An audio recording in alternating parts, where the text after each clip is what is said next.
আসসালামু আলাইকুম প্রিয় বন্ধুরা। পররাষ্ট্র মন্ত্রণালয় থেকে আমরা কিভাবে আমাদের সার্টিফিকেটগুলো সত্যায়িত করতে পারি, আজকের ভিডিওর মাধ্যমে আমি আপনাদেরকে সেটি দেখানোর চেষ্টা করব। সার্টিফিকেটগুলো সত্যায়ন করার জন্য আমাদেরকে প্রথমে যেতে হবে শিক্ষা মন্ত্রণালয়। শিক্ষা মন্ত্রণালয়ে গিয়ে আমাদের সার্টিফিকেট সত্যায়ন করার পরে সেটি আমরা শুধু পররাষ্ট্র মন্ত্রণালয়ে জমা করতে পারবো। এখন আমি প্রথমে যাচ্ছি শিক্ষা মন্ত্রণালয়ে, কারণ শিক্ষা মন্ত্রণালয় থেকে সত্যায়িত করার পরেই শুধুমাত্র আমরা পররাষ্ট্র মন্ত্রণালয়ে এই সার্টিফিকেটগুলো জমা করতে পারবো এবং তখনই পররাষ্ট্র মন্ত্রণালয় থেকে আমাদের সার্টিফিকেটগুলো সত্যায়িত করে দিবে। আমি এখন আছি মুক্তিযোদ্ধা মন্ত্রণালয়ে। এই মুক্তিযোদ্ধা বিষয়ক মন্ত্রণালয়ের 8ম এবং 9ম তলাতে শিক্ষা মন্ত্রণালয় অবস্থিত। মুক্তিযোদ্ধা বিষয়ক মন্ত্রণালয়টি পররাষ্ট্র মন্ত্রণালয়ের খুবই কাছে অবস্থিত। আপনারা 3 থেকে 4 মিনিট পায়ে হেঁটেই খুব সহজে এখানে চলে আসতে পারবেন। আমি সকাল 9টার দিকেই মুক্তিযোদ্ধা মন্ত্রণালয়ে চলে গিয়েছিলাম এবং এখানে আমার মতো অনেকেই ছিল যা সত্যায়ন করতে এসেছিল এবং আমরা অবশেষে লিফটের মাধ্যমে 8ম তলাতে চলে আসলাম এবং আপনারা দেখতেই পাচ্ছেন এখানে আমি ছাড়াও আরও অনেকে এসেছে তাদের সার্টিফিকেটগুলো সত্যায়িত করার জন্য। এবং আপনারা যখন এখানে আসবেন আপনাদের সমস্ত পেপারসগুলো শিক্ষা মন্ত্রণালয়ে অ্যাটাস্টেড করার জন্য শিক্ষা বোর্ড থেকে প্রথমে আপনাদেরকে সত্যায়িত করতে হবে।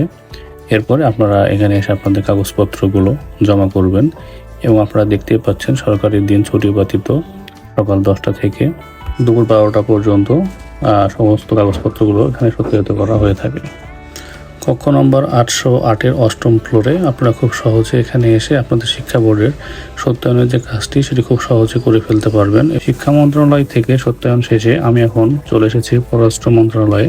আমি আমার যে কাগজপত্রগুলো পররাষ্ট্র মন্ত্রণালয় থেকে সত্যায়িত করতে চাই, এখন আমি আমার সেই কাগজপত্রগুলো পররাষ্ট্র মন্ত্রণালয়ে জমা করব। শিক্ষা মন্ত্রণালয় থেকে সত্যায়ন শেষে আপনি যে সত্যায়িত কাগজগুলো পেয়েছেন সেগুলো অবশ্যই এক সেট ফটোকপি করে নেবেন, কারণ এগুলো পররাষ্ট্র মন্ত্রণালয়ে তারা জমা রাখবে। এটা অনেকেই ভুল করে, তারা ফটোকপি করে নিয়ে আসে না। দেখা গেল যে সিরিয়ালে দাঁড়ানোর পরে পরবর্তীতে যখন কাগজপত্র চাচ্ছে তখন সেই ফটোকপিটি না থাকার কারণে তাকে আবারও নতুন করে লাইনে দাঁড়াতে হয়। এই বিষয়টি মাথায় রাখবেন, অবশ্যই এক সেট ফটোকপি আপনারা করে নিয়ে আসবেন। আমি আমার সমস্ত কাগজপত্রগুলো পররাষ্ট্র মন্ত্রণালয়ে সত্যায়ন করার জন্য জমা করলাম এবং জমা করার শেষে তারা আমাকে এই স্লিপটি প্রোভাইড করলো এবং আমি টোটাল 28 পিস সত্যায়িত করার জন্য দিয়েছিলাম এবং ডেলিভারি টাইমটা দেখাচ্ছে 4টা থেকে 5টার মধ্যে। তো আপনি যখন জমা করবেন সকালে, জমা করার পরে আপনি 4টা থেকে 5টার মধ্যে এখানে উপস্থিত থাকবেন। তারা সিরিয়ালে আপনাদেরকে ডেকে আপনাদের যে সার্টিফিকেটগুলো বা কাগজপত্র সত্যায়িত করতে দিয়েছেন সেগুলো সব তারা ফেরত দিয়ে দিবে। আর এই কাজগুলো আপনারা সম্পূর্ণ নিজে নিজেই করতে পারেন। এখানে আপনাদের কোনো রকমের দালাল বা কারো রকমের কোনো সাহায্য সহযোগিতার প্রয়োজন নেই।